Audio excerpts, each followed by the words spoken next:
હવે આપણે છે ને બટેટાની સાલ ઉપાડવાની છે એટલે ડુંગળીનું કટિંગ કરી નાખીએ. આપણે એટલા પૌવા લીધા છે, ચોખાના પૌવા. તો હવે આપણે આને 1 થી 2 મિનિટ પલળવા દેવાના છે. તમે કોઈ બનાવીશું આપણે તો તમે કોમેન્ટમાં કહેજો કે આ વસ્તુ બનાવો એમ, તો આપણે ઈ વસ્તુ બનાવીશું. હેલો મિત્રો, કેમ છો બધા? મજામાં જ હશો ને? મજામાં જ રહેવાનું. આજની નવી રેસીપીમાં તમારા બધાનું હાર્દિક સ્વાગત છે ને. બધાને જય માતાજી, જય દ્વારકાધીશ. તો આજે આપણે નવી રેસીપી બનાવવાની છે. તમને થંબનેલ જોઈને તો ખબર પડી જ ગઈ છે.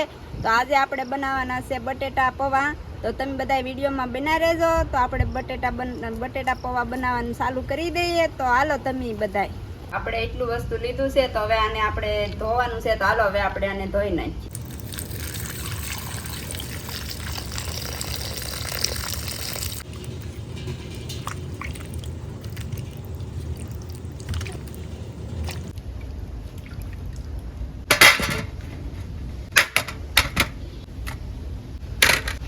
તો હવે આપણે છે ને બટેટાની સાલ ઉપાડવાની છે. તો હવે આપણે બટેટાની સાલ ઉપાડી લઈએ.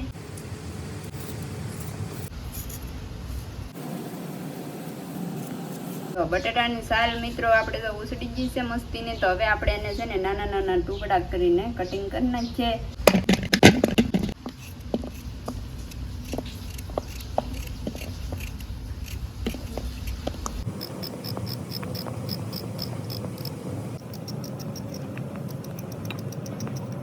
તો હવે મસ્ત મજાના જો આપણા બટેટા કટિંગ થઈ ગયા છે. તો હવે આપણે આને એક બાજુ મૂકી દઈએ ને હવે આપણે કટિંગ કરવાનું છે ટમેટાનું ને મરચાંનું. તો હાલો હવે આપણે ટમેટાનું ને મરચાંનું કટિંગ કરવા માંડીએ.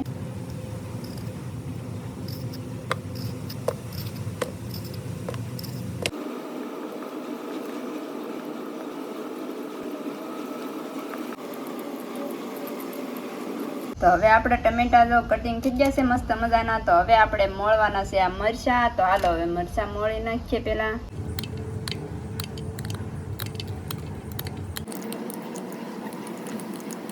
હવે આપણે કોથમરીનું કટિંગ કરી નાખીએ.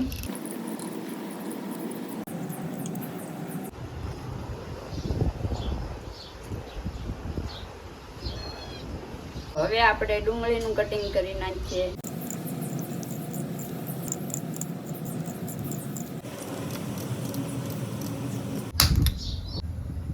તો હવે આપણે નાખી દઈએ તેલ. હવે નાખી દઈએ રાઈ. રાઈ ફૂટે ને એટલી વાર આપણે ઢાંકી દેવાની છે. તો મસ્તીની આપણી રાઈ ફૂટી ગઈ છે. તો હવે આપણે નાખી દઈએ જીરું, મીઠો લીમડો, મરચાં લીલા.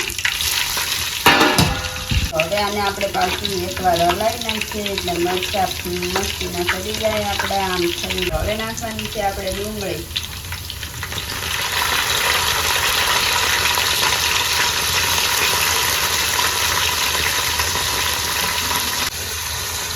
તો હવે આપણે પાછું ડુંગળી નાખી દીધી છે. તો હવે પાછું આપણે એકવાર મિક્સ કરી નાખીએ.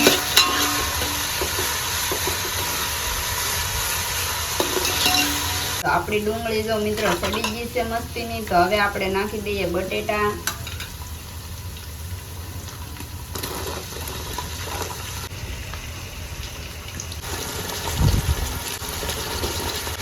તો હવે નાખી દઈએ આપણે મીઠું. તો આપણે એને પાછા હલાવી નાખીએ એટલે બટેટા આપણા તેલમાં લખી જાય મસ્તીના બધું ખરી જાય. એટલે તેલમાં બટેટા આપણે દૂધતા થઈ જાય એટલે તો સરખું થઈ જાય. તો હવે આપણે મિત્રો આને છે ને થોડીક વાર આપણે ઢાંકી દેવાનું છે એટલે બટેટા મસ્તીના આપણા ઓહાપથી સોખાઈ જાય. તો આપણા બટેટા જો મસ્તીના થોડા સડી ગયા છે. તો હવે છે ને થોડાક બટેટા સડી જાય ને પછી ટમેટા નાખવાના. પેલા તમે ટમેટા નાખી દો ને તો આપણા બટેટાને સડવા ન દે. એટલે જો હવે આપણે મસ્તીના બટેટા ધોઈ દઈએ. થોડા હજી કાચા છે પણ હવે આપણે ટમેટા નાખી દઈએ આપણે ટમેટા.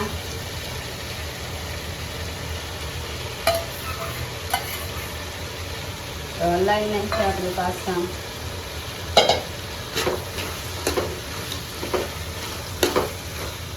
તો આપણે મસ્તીના જો બટેટા સડી ગયા છે તો હવે આપણે નાખવાના છે ચોખાના પૌવા. તો આપણે પહેલા ચોખાના પૌવાને છે ને આપણે 2 થી 3 મિનિટ પલાળવા દેવાના છે. એટલી વાર આપણે હજી આ બટેટાને સડવા દઈએ. આપણે એટલા પૌવા લીધા છે ચોખાના પૌવા. તો હવે આપણે આને 1 થી 2 મિનિટ પલાળવા દેવાના છે. તો એટલી વાર આપણે પલાળવા દઈએ.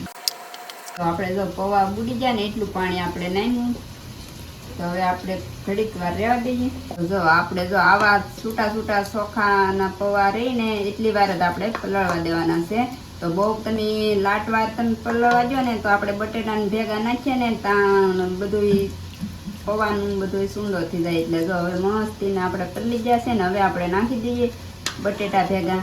તો આવી રીતે પાણી પણ કાઢી નાખવાનું બધું.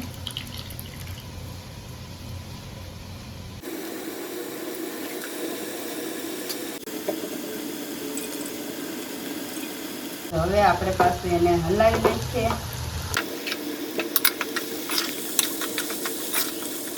જો આપણા પૌવા હાવ છૂટા રહી.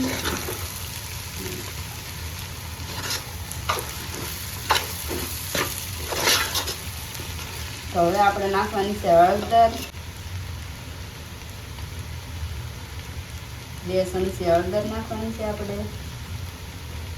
તો હવે એને ફરી વાર પાછા આપણે હલાવી નાખીએ. એટલે આપણે હળદર બધીમાં ભળી જાય. તો 1 ચમચી આપણે લાલ મરચું લીધું છે, એ પણ કોરું લીધું છે, લસણ વાળું નથી. તો આપણે લાલ મરચાં તો નાખેલા છે પણ તોય તે આપણને તીખું ખાતા હોય એવું આપણે બનાવવાનું હોય. તો હવે આપણે પાછું એને હલાવી નાખીએ, મિક્સ કરી નાખીએ. હવે આપણે નાખી દઈએ મેંગી મસાલો. તો આપણે ધાણા જીરું મસાલો છે. તો હવે હલાવી નાખીએ આપણે. તો આપણા મસ્તીના જો બટેટા પૌવા બનીને થઈ ગયા છે તૈયાર. તો હવે આપણે નાખી દઈએ કોથમરી બોલે તો ધાણા. તો હવે મિત્રો જો આપણે મસ્તીની રેસીપી બની ગઈ છે. કેવી લાગી તમને અમારી રેસીપી? અમારો વિડીયો તમને સારો લાગે તો લાઈક શેર ને સબસ્ક્રાઈબ કરી દેજો. તો મળશું આપણે એક નવી રેસીપીમાં. તો મિત્રો તમે કોમેન્ટમાં કહેજો કે જો ગમે એ વસ્તુ તમે કોઈ બનાવીશું આપણે તો તમે કોમેન્ટમાં કહેજો કે આ વસ્તુ બનાવો એમ. તો આપણે એ વસ્તુ બનાવીશું. કેમ કે હવે તો નોખી વાનગી બનાવવામાં તો આપણી પાસે વસ્તુ એટલું બધું ન હોય. તો જો આવી આપણે રેસીપી બની છે.